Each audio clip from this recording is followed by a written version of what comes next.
Are you wanting to frost your cake with whipped cream but find it a little difficult just because of how light it is? Watch this video to see how you can easily frost with whipped cream using a special tool. For stress-free cake tutorials and advice, be sure to hit subscribe and click on that bell to be notified whenever I post new videos. If you're looking for something lighter to frost your cakes with, whipped cream is always a great and delicious option. It takes almost no time to whip up and it goes well with any flavor cake. The only thing is that it's a little tricky to frost with because it is so light and it's not as thick or stable as buttercream. So before I show you the little special tool I use to frost my cakes with whipped cream, I do want to point out that your whipped cream consistency is so important.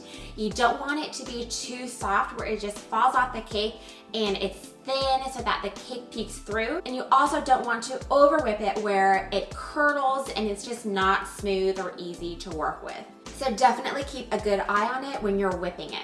So I've tried lots of different tools and what I find to be the easiest is using this. This is a Wilton icer tip. So what I like about using an icer tip is that it easily and quickly covers your cake with frosting or whipped cream in this case without getting any crumbs into it. What's also great is that let's say you filled your cake with whipped cream, it's going to be on the more fragile side.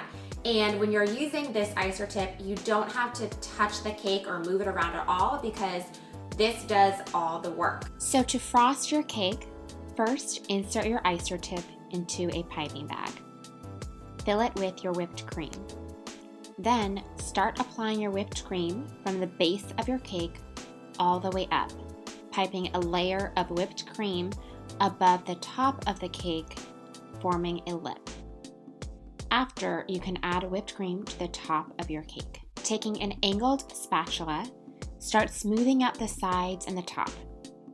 Then, go in with your bench scraper and smooth out the cake. From here, you can keep smoothing it until you're satisfied with the look, or you can go in with your angled spatula and create a textured look.